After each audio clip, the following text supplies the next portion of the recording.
Good day, everyone. Today, we're gonna solve an example from my topic, a higher order derivatives.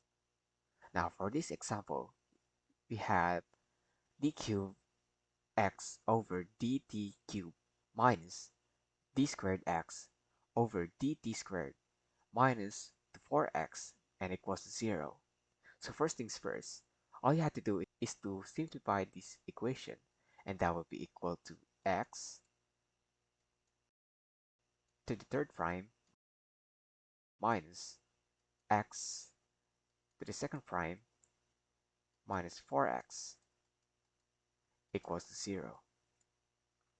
Now all you have to do is to find the roots for this equation. And the roots are, for x to the third prime, the roots will be r cubed, and for the x double prime is r squared, and the roots for 4x will be only 4 since the roots for x is equals to 1.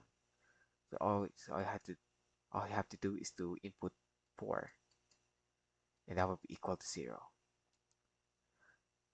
Now, all you have to do is to find the factor of this equation to solve for r. So the factor of this equation is r squared plus r plus 2 times r minus 2. Now, now that we find the factor for the r cubed minus r squared minus 4, we're gonna solve for r. Now, to find the r for this equation, all you have to do is to bring out your calculator and put the calculator into mode, then 5, then number 3. After doing this in the calculator, you have to simply put this equation to the calculator. All you have to do, since r squared, the constant r squared is 1, that would be the input for a, and the constant for r is also 1, that is for b, and for c we have a constant of 2. Now that we input that into the calculator, it will have a result of r1 is equals to negative 1 half plus square root of 7 over 2 I.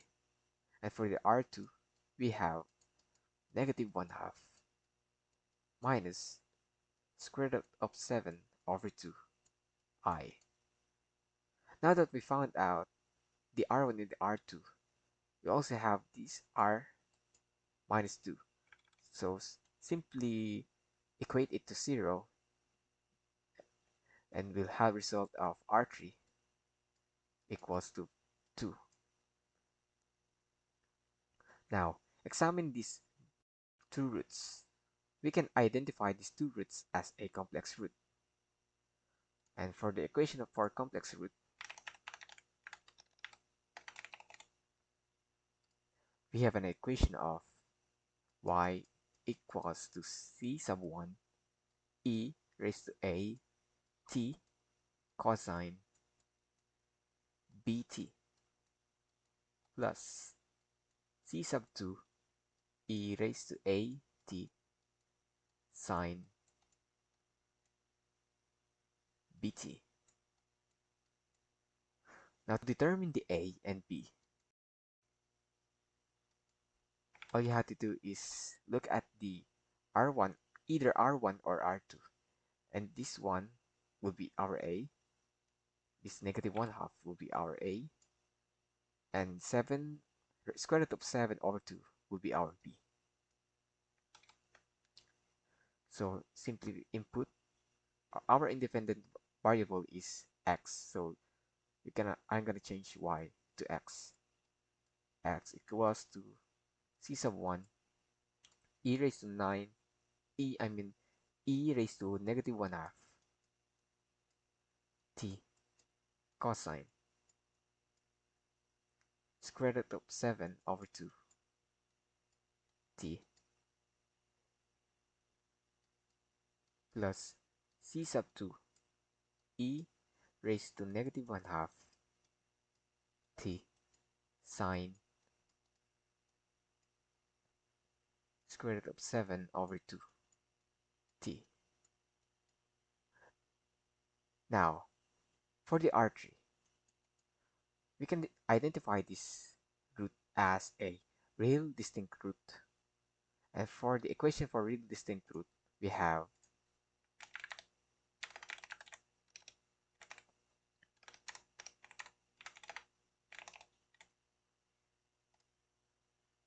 a y equals to c sub 1 e raised to rt plus c sub 2 e raised to rt. Now, now that we have only one r, we have only one distinct root, we're gonna only use only one equation. So for solving for a real distinct root, we have x equals to c sub 1 e raised to 2t. Now simply add it to this equation. All you have to do is to add it to the complex root equation. Now that we have x equals c sub 1 e raised to negative 1 half t cosine square root of 7 over 2t plus c sub 2 e raised to negative 1 half t sine square root of 7 over 2 t and plus, since we have c sub 1 and c sub 2, all you have to do is input, change this to c sub 3. That will be equal to c sub 3 e raised to 2t. And that will be our general solution for this equation.